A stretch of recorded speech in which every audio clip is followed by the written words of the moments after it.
Hello, everybody. We are waking up to what some people believe is a constitutional crisis in the United States. Lots of people writing about this so-called crisis. The New York Times has a piece about Trump's actions creating a constitutional crisis.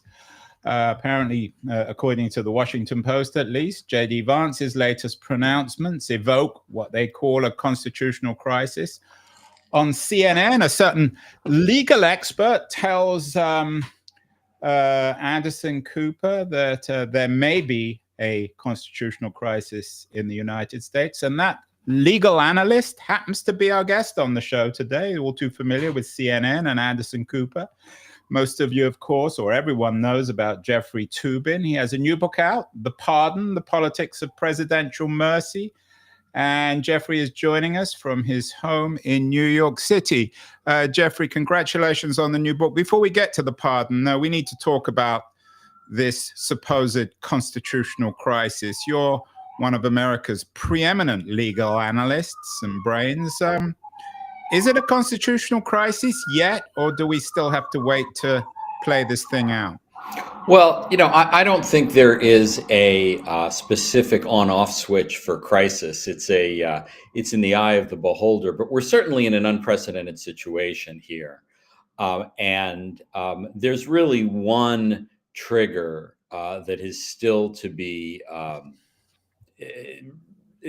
I'm trying to think of the right metaphor. There's one thing that hasn't happened yet that I think would be a genuine crisis.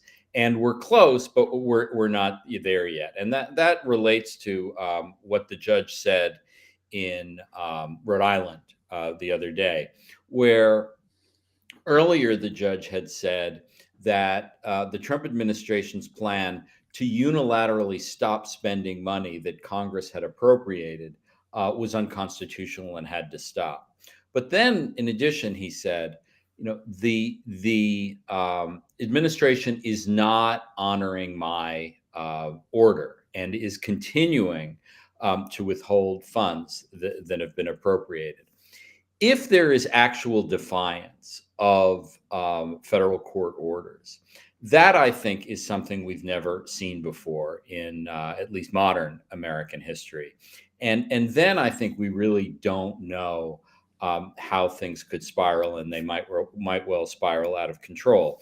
There are a series of court challenges now to what Trump is doing, whether it's birthright citizenship or Elon Musk's access to federal internal procedures, the firing of certain government employees. I mean, all of that is serious. But it is within the realm of normal in the sense that there are often challenges to government efforts, and courts decide whether they're constitutional or not. What makes this a potential crisis is if the Trump administration stops honoring the results of court decisions. And that would be something we've never seen before. And that, I think, would be a genuine crisis. I can't work out whether Trump and his administration are a product of America's legalistic, litigious culture or an enemy, a threat to it. I guess it's both, isn't it, Jeffrey? I think, like a lot of people, they take or reject legal advice depending on whether it leads them to the result they want. Sometimes they are, when it comes to immigration, anyone who is outside the strict rules of whether they're legally in the country, they want them out. But when it comes to honoring the will of Congress to have a National Institutes of Health that is fully funded, when it comes to Congress's funding of the Agency for International Development, USAID, the Agency for International Development, which gives money to poor countries, then they are a little more flexible on whether to follow the law. So I think you're right that it's both. It's not just one or the other. They want their legal cake and eat it, and of course that's also true on all sides of the political spectrum when it comes to the politics of presidential mercy, the pardon, which you write about in your excellent new book. It's historical, so you're looking back. But would it be fair to say, Jeffrey, that when it comes to pardoning, everyone wants their legal cake and eats it? They all want to pardon their friends, but they also criticize their political enemies for pardoning people unfairly, at least in their mind. I think there's something to that. The pardon power is really anomalous in our system because the Constitution, our written Constitution, is based on the idea of checks and balances. That one, no branch of government, no government official can operate completely on his own volition. Pardons are different in that they are the part of the Constitution that is most directly drawn from the power of kings in Great Britain. There is no check and balance on a pardon. If a president wants to pardon someone, no court can stop him, the Congress can't stop him, and that freedom that presidents have is something that I think reveals presidential character and also leads them into a lot of trouble, which means there've been a lot of bad pardons, including recently. We've done so many shows on the founders, on the supposed democracy that they created.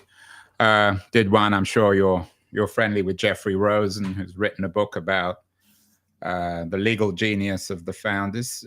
But didn't Madison in particular and the other founders recognize the monarchical implications of the pardon? When was it actually? Was it integrated into the original Constitution, or did it get developed over time, this idea of a pardon?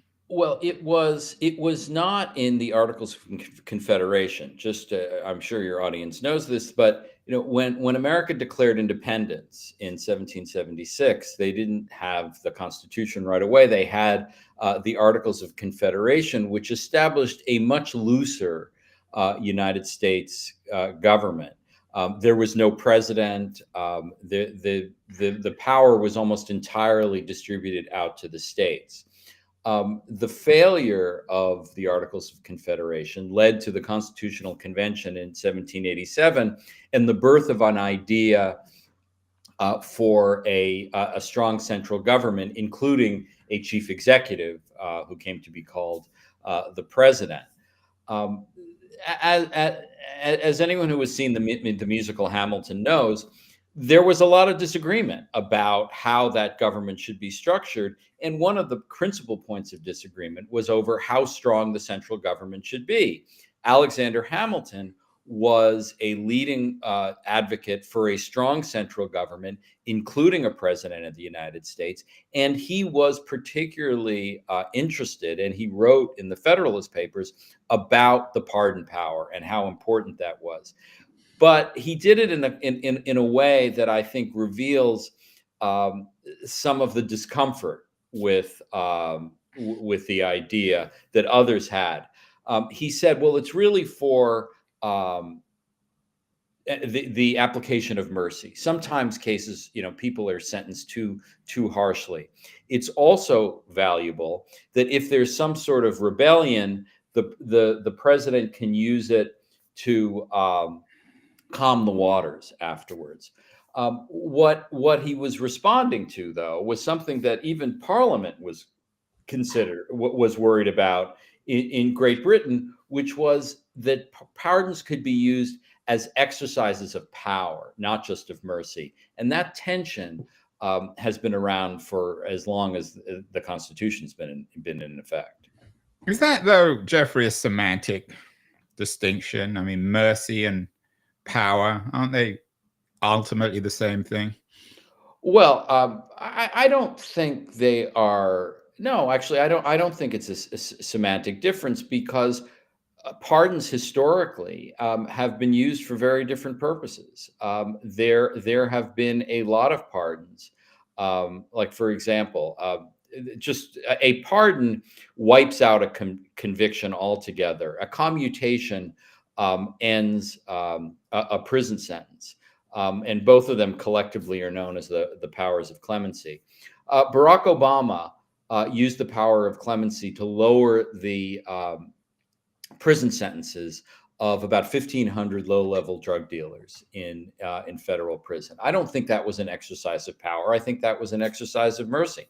I think when Joe Biden pardoned his son, who had been convicted of multiple felonies, I think that was an exercise more of power than of mercy. And I certainly think when Donald Trump pardoned 1,500 rioters from the Capitol, including those who had assaulted police officers, that was an example of how he was exercising his power to reward his supporters, even though, certainly in my opinion, and apparently in the opinion of many, they didn't deserve it. So I do think there's a meaningful distinction between mercy and power.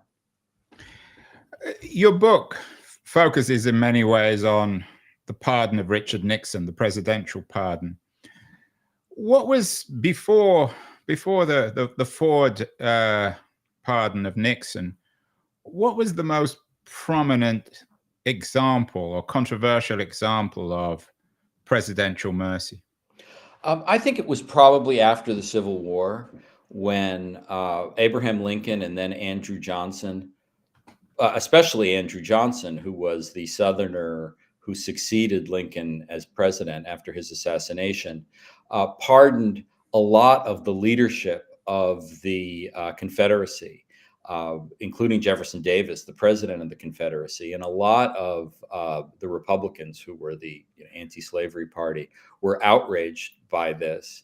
And there were actually very few controversial pardons after that. In the late 19th century, early 20th century, there was no such thing as parole in prisons, in federal prison. And that meant the only way people could get out early was through presidential pardons. And there were a lot of pardons, but they were fairly routine, and it was not, and none of them were particularly controversial. One reason the pardon of Richard Nixon was so controversial is that there hadn't been much use of the pardon for many years, certainly in controversial cases. And people were, especially people who didn't follow politics or law very closely, they were just shocked that Gerald Ford could wipe the slate clean when Richard Nixon had just resigned because he was so clearly implicated of obstruction of justice. And at the same time, his top aides, including H.R. Haldeman, John Ehrlichman, John Mitchell, were about to go on trial for the Watergate cover-up that Nixon led and was for the benefit of Nixon. So I think there was the surprise in 1974 was a big factor in the outrage that followed that pardon. Does this speak, Jeffrey, to the corrosion of political life in America? The 70s, of course, are considered the period where American politics began to change from a kind of bipartisan agreement, civil disagreement, to one of increasing unpleasantness. Do you think that the Nixon pardon speaks in some ways of a shift in American culture? I think it's a beginning, but I think the big shift came later. The outrage about the Ford pardon of Nixon was so great that subsequent presidents, Ronald Reagan, George Herbert Walker Bush, Bill Clinton, they used the pardon power very little. And I think they became somewhat gun shy about pardons because there was such a bad odor to the Ford pardon, although the historical judgment on even the Ford pardon changed over time. It's only really, I think, in more recent years, once we get into the internet era, the cable TV era, when you see, I think, really disastrous pardons like that of Hunter Biden, and certainly that of the January 6th protesters, that, the partisan nature of how the American government operates is so poisonous now that the pardon power is considered a tool to help your own side, which hadn't been the case for a long time. In your book, The Pardon, you write a lot about Alexander Haig's role and a younger Antonin Scalia. What should we remember then about the pardon if it didn't signal a sharp shift in political culture? Why does it matter now? And do you think Ford was right? Were you as horrified as others by this Well, pardon? I'm pleased to say I was basically a little kid, so Yeah, I I meant didn't what I have meant was currently rather I was than back then. alive. I was alive, but Yeah. I didn't have a fully developed position on the pardon as a second grader. But one of the interesting things about the Ford pardon is that the historical judgment has changed over time. That at the time, Gerald Ford's popularity, which was very high after he took over from Nixon on August 9th, 1974, he issued the pardon September 9th, exactly a month later, and his popularity plummeted 40 points in a week. I mean, it was deeply unpopular, and many people blame his loss in the 1976 election to Jimmy Carter on the pardon. Fast forward to 2001, Ted Kennedy, who was a big political opponent of Gerald Ford and someone who criticized the pardon a great deal, said, you know what? On reflection, you were right about the pardon. It was a healing gesture. I was wrong. Bob Woodward, the famous journalist, also outraged about the pardon at the time, changed his mind. And one reason I took a look at the pardon at this point was to see which side was right. And I think the original side was right. I think the pardon was really very wrong. It cut short the chance for any sort of accountability, criminal accountability for Richard Nixon. It contributed to the idea that powerful people, rich people, were above the law. And it did not calm the waters of Watergate as Ford hoped it would. But that's how I come down on the issue. But one of the reasons I just found the pardon so interesting is that there has been this big historical shift in the 50 years since the pardon, from anti-pardon to pro-pardon. I think anti-pardon was right in the first place. So you think probably Nixon should have gone to jail? Well, jail, I'm not sure. Criminally prosecuted, absolutely. I think he should have been. If Gerald Ford, after Nixon had been sentenced, had said, we don't want to be the kind of country that puts former presidents in prison, like certain South American dictatorships or countries like Pakistan, I would have understood that. But to cut off accountability even before Nixon was indicted was, I think, a very bad signal and a very bad symbol of how powerful people don't get treated like everyone else. You wrote an interesting piece in the Washington Post last July, suggesting that Trump's immunity victory would stun Nixon-era lawyers. I want to, of course, get to Trump in a second. But what could one say about Nixon-era lawyers? What were they like? How are they different, Jeffrey, from Trump-era lawyers? Well, there's one big difference between the political and legal environment of the 1970s and what's going on today, and it relates to this. When Richard Nixon resigned as president, it was universally agreed, Democrats and Republicans, prosecutors and defense lawyers, the Watergate special prosecutors, Nixon's lawyers, Ford lawyers, they all agreed that Nixon could be prosecuted criminally for what he did as president of the United States once he left office. That was the whole reason for the pardon, because Nixon could be prosecuted for what he did. Once you flash forward to 2024 and the Supreme Court's decision in Trump versus United States, that is almost impossible now.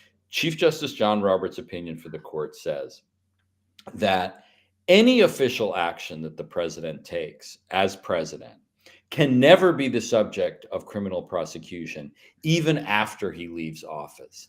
That is a degree of deference to the president and an absence of accountability that would stun everyone in the 1970s and is, I think, an incredibly dangerous situation that we live in now.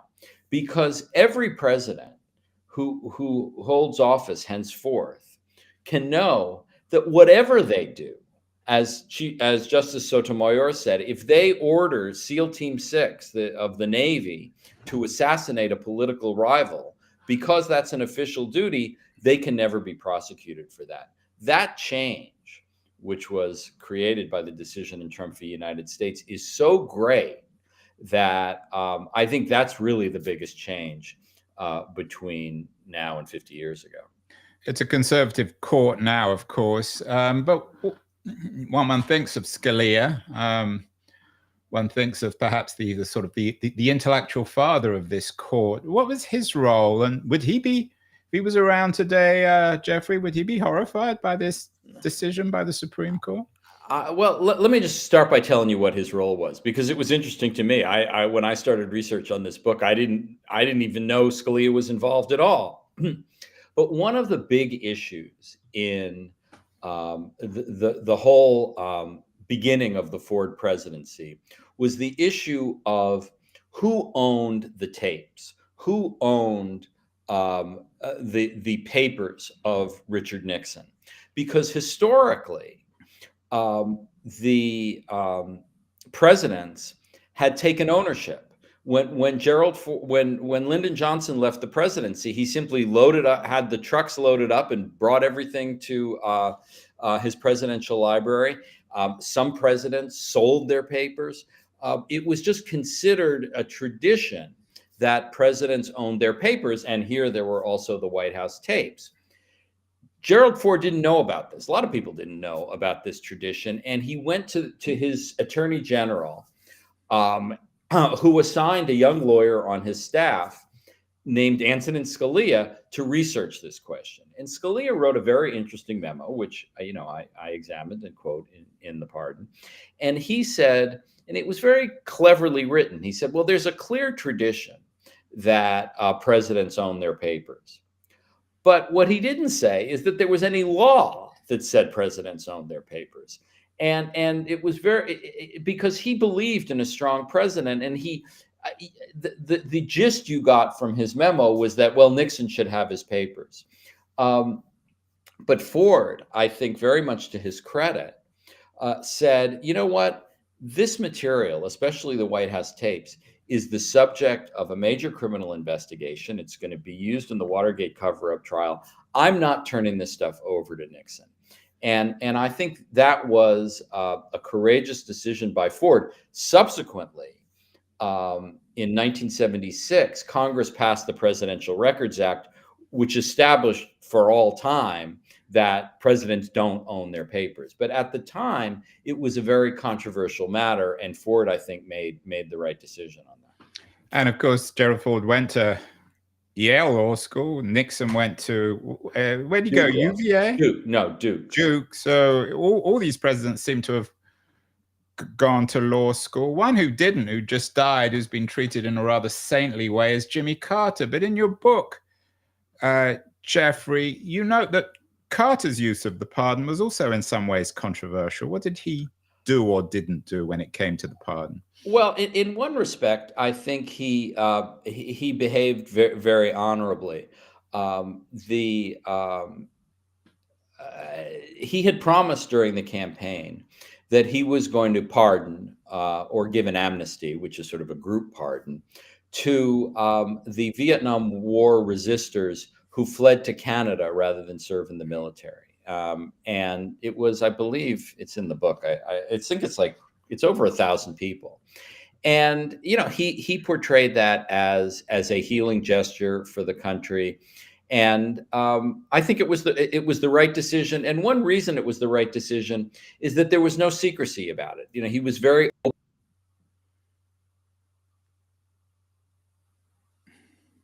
and on the very first day of his presidency, he decision on a lot of the resistors came home. Some of them remained in Canada. Towards the end of his presidency, he issued a pardon, which I thought was deeply shocking. One that has not gotten much publicity over the years. Your listeners may be familiar with the folk group Peter, Paul, and Mary. Yeah, I am. And Carter was a fan. And Peter Yarrow, years earlier, had been convicted of a sex crime involving I believe, 14-year-old girl. I know she was a minor. And he issued a pardon for that. And I thought, that was really appalling. I mean, that's the only sex crime, particularly for a minor, involving a minor, that I had ever heard of, involving, for a president. And I think that was really a misuse of the pardon power. But that's what happened. It's very interesting. I mean, we're going to get to Clinton and his pardon of Mark Rich, which was the first time I think many of our viewers and listeners will be familiar with the pardon powers of the president. But what about Reagan? He threw his power around, so to speak. He may not have been an imperial president, but he was certainly more imperial than Carter or Ford. What's his record on the pardon? Well, after, as I mentioned, after the Ford pardon of Nixon, the number of pardons just went down. The presidents just didn't want to get involved in this whole controversy. Reagan really only issued one very controversial pardon, which was of two FBI officials who had been convicted of a civil rights violation in the Watergate era. One of them was Mark Felt, who later became very famous because he was revealed to be Bob Woodward's secret source, who was known as Deep Throat. But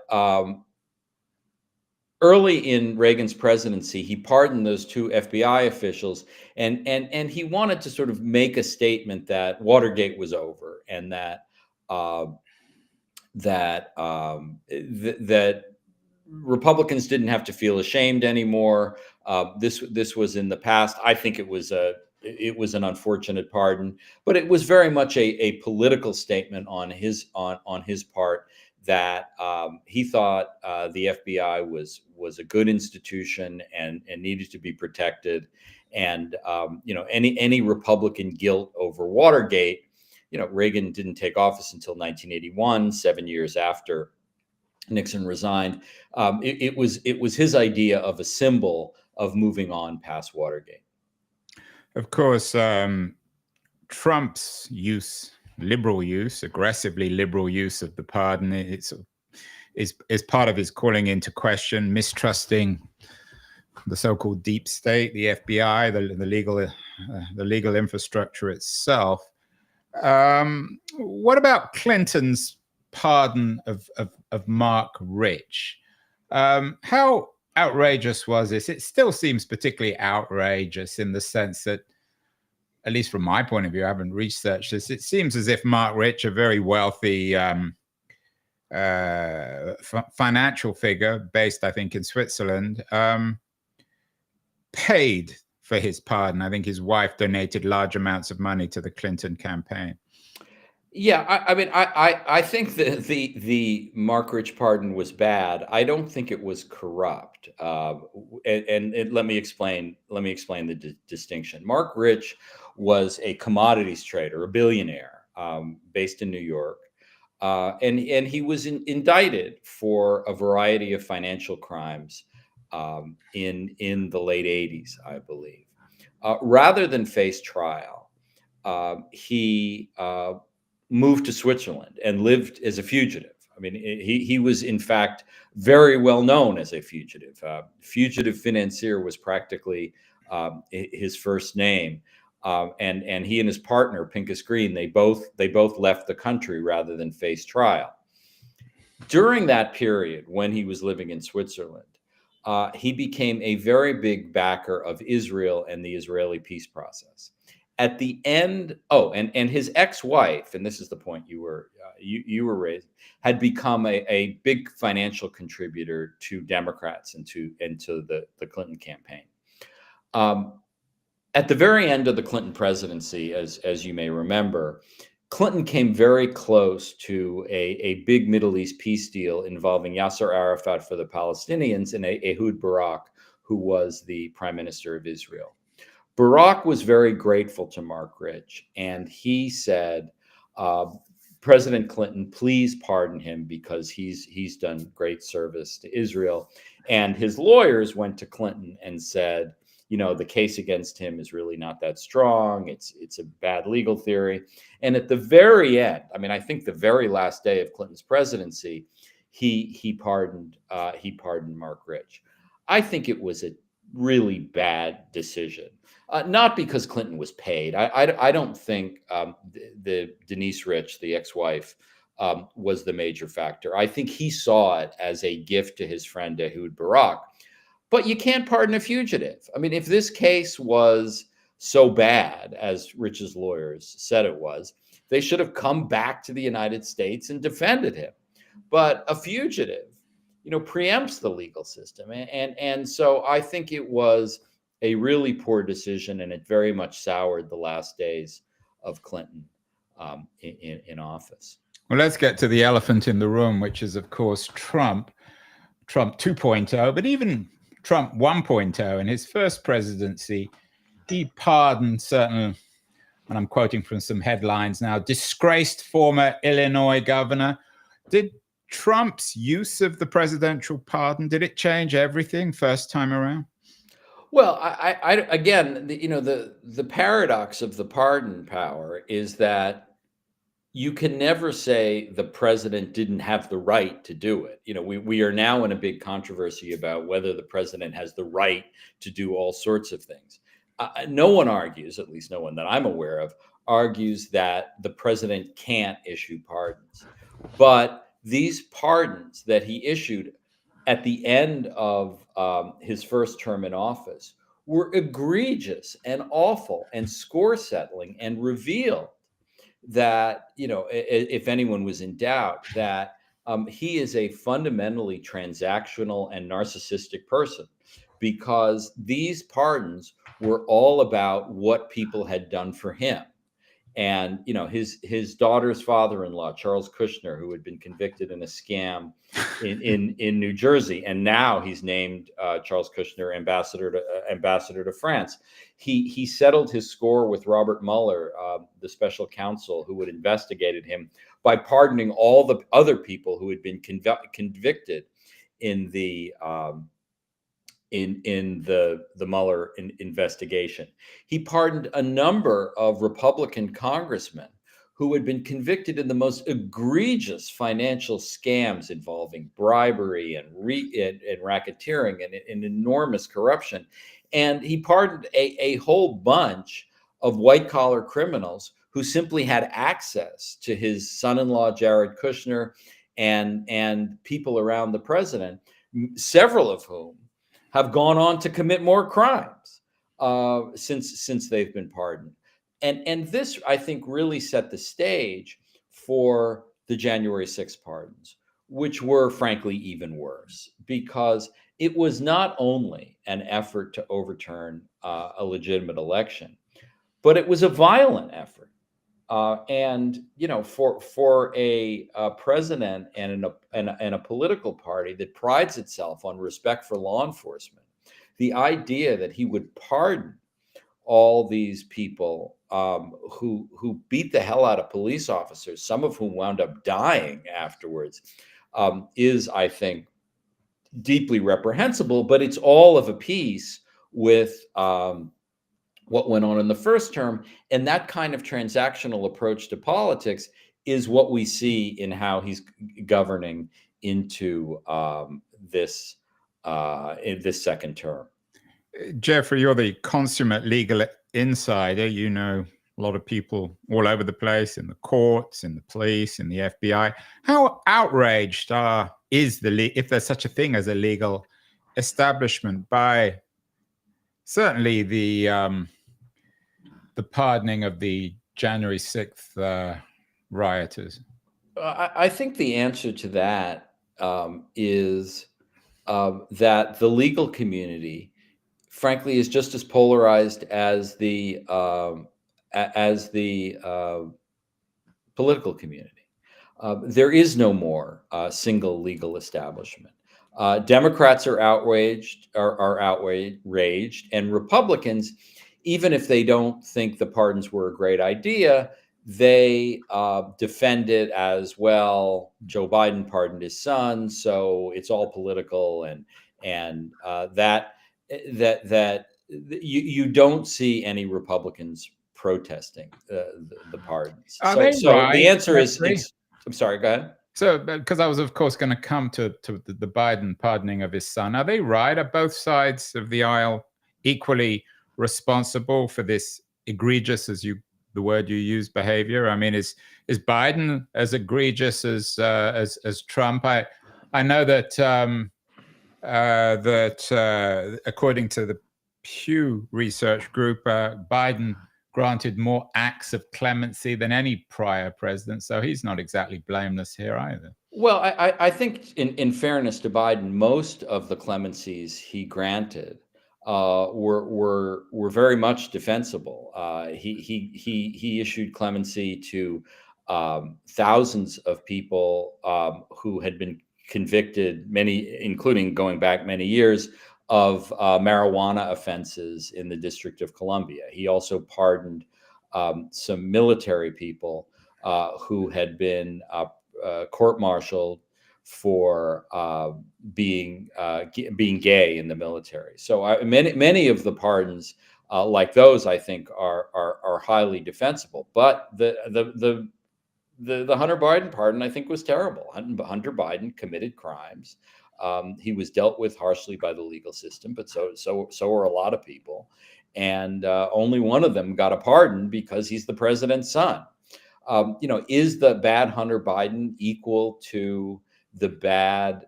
Is the bad Hunter Biden pardon equal to 1,500 bad pardons for the January 6th? I don't think so. I think we have to have some perspective about the magnitude of what's right and what's wrong. I don't think a bad Hunter Biden, is somehow equal to the pardons that Trump continues to do, including just the other day, Rod Blagojevich, the incredibly corrupt former governor of Illinois. So, one of the things I try to warn against, to the extent I can, is false equivalency. And I don't think there is a genuine equivalency between the Hunter Biden pardons and the January 6th pardons, but both were wrong, in my opinion. A lot of people don't like the term banana republic. They think it has suggestions of racism, colonialism. But is America becoming a banana republic in this context? Well, the term banana republic refers to the often South American countries where there was essentially one power, one person who could apply his power in a way that was entirely based on his view of who was a good person and who was a bad person, as opposed to a system based on the rule of law. And I think, I'm not ready to write off all of American democracy, but the way President Trump is operating, especially in his second term, and especially in the use of the pardon, is in that kind of authoritarian way. Pardoning people he likes, like Rod Blagojevich, deciding, out of the blue that Mayor Adams of New York City, the criminal case against him should be dropped because he's a political ally. Those are the kind of judgments that a country run by an authoritarian. Right, and that you were quoted in Huffington Post suggesting that Trump's behavior with Adams is what happens in authoritarian countries. You didn't talk about banana republics, Jeffrey? Right. You were carefully avoiding that term. I'm avoiding that term. People are offended by it. I don't want to offend people and have that become a distraction to the main point. But the point is that countries that are based on authoritarian power as opposed to the rule of law have sort of random grants of clemency to favored individuals, regardless of their true legal responsibility. And I think that's where we are, at least for the time being, with President Trump. And I think that's a dark thing.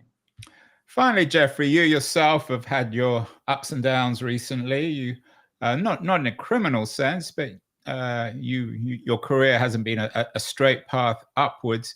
What have you learned from your own personal history over the last few years about the value of mercy? One